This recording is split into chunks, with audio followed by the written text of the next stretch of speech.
আজ আমরা সান্টা ক্লজকে চিনি একজন হাসিখুশি লাল পোশাক পরা বৃদ্ধ মানুষ হিসাবে, যিনি ক্রিসমাস ইভে এসে শিশুদের জন্য উপহার রেখে যান। কিন্তু প্রশ্ন হল, সান্টা ক্লজ কি সত্যি শুধু একটি রূপকথার চরিত্র, নাকি এর পেছনে লুকিয়ে আছে এক বাস্তব মানুষের গল্প, যার ইতিহাস শুরু হয়েছিল প্রায় 1700 বছর আগে? আজকের এই ভিডিওতে আমরা জানব সান্টা ক্লজের জন্মকথা, তার আসল পরিচয় এবং কিভাবে একজন সাধু ধীরে ধীরে হয়ে উঠলেন আজকের আধুনিক সান্টা ক্লজ।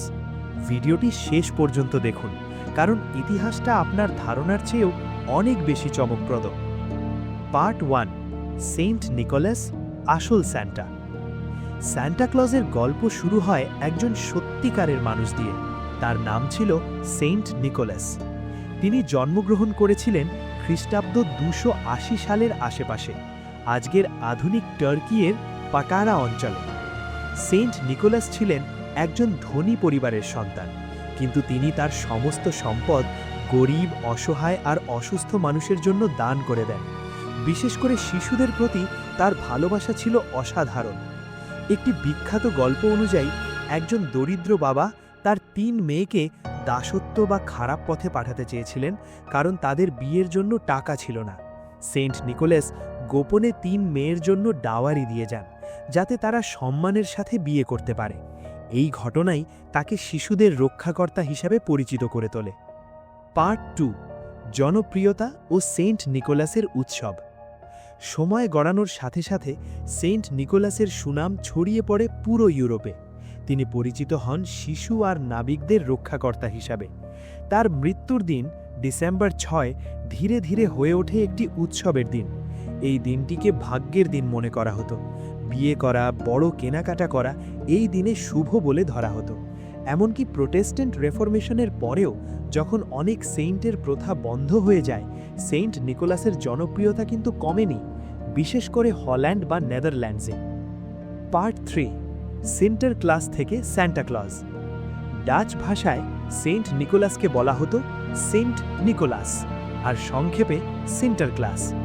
17 শতক আর 18 শতকে ডাচ পরিবারগুলো এই সিন্টার ক্লাসের সংস্কৃতি নিয়ে আছে আমেরিকায়, বিশেষ করে নিউ ইয়র্ক শহরে। 1773 আর 74 সালে নিউ ইয়র্কের পত্রিকায় লেখা হয়, ডাচ পরিবারগুলো সেন্ট নিকোলাসের মৃত্যু দিবস পালন করছে। এখান থেকেই সেন্টার ক্লাস নামটি ধীরে ধীরে বদলে যায় সান্টা ক্লজে। পার্ট 4, কবিতায় জন্ম নেয় আধুনিক সান্টা। 1822 সালে একজন episcopal minister Clement Clarke Moore তার সন্তানদের জন্য একটি কবিতা লেখেন। কবিতাটির নাম a visit to Saint Nicholas, যা আমরা বেশি চিনি towards the night before Christmas নামে। এই কবিতাই প্রথম দেখায় সান্টাকে। উড়ন্ত রেইনডিয়ার সহ, চিমনি দিয়ে ঘরে ঢুকতে পারে, গোলগাল শরীর, হাসি খুশি স্বভাব। এই কবিতার মাধ্যমেই সান্টা ক্লজ হয়ে ওঠে একজন ম্যাজিক্যাল চরিত্র, এবং এখান থেকেই সান্টা রাতের বেলায় উপহার দেওয়া শুরু করে। পার্ট 5, লাল পোশাক আর নর্থ পোল। 1881 সালে একজন কার্টুনিস্ট টমাস নাস্ট হার্পারস উইকলি পত্রিকায় সান্টা ক্লজের ছবি আঁকেন।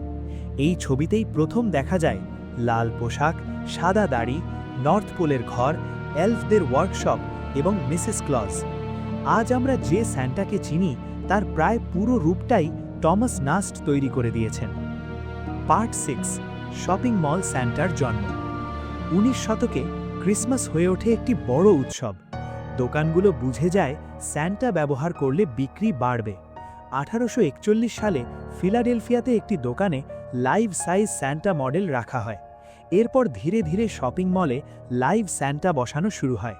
1890 এর দিকে স্যালভেশন আর্মি সান্টা সেজে রাস্তায় ডোনেশন সংগ্রহ করে। আজও আমরা যেসব বেল রিঙ্গিং সান্টা দেখি তার শুরু এখান থেকেই। পার্ট 7, রুডলফ, নবম রেইনডিয়ার।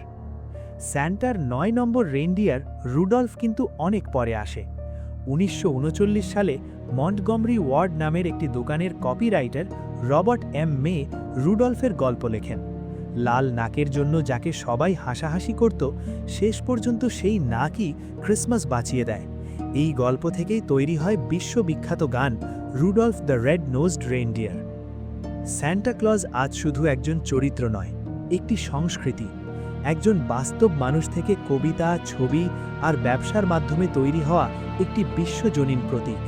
এখন প্রশ্ন আপনার, আপনি স্যান্টাকে গল্প ভাববেন নাকি ইতিহাস? ভিডিও ভালো লাগলে লাইক দিন, কমেন্ট করুন এবং সাবস্ক্রাইব করতে ভুলবেন না।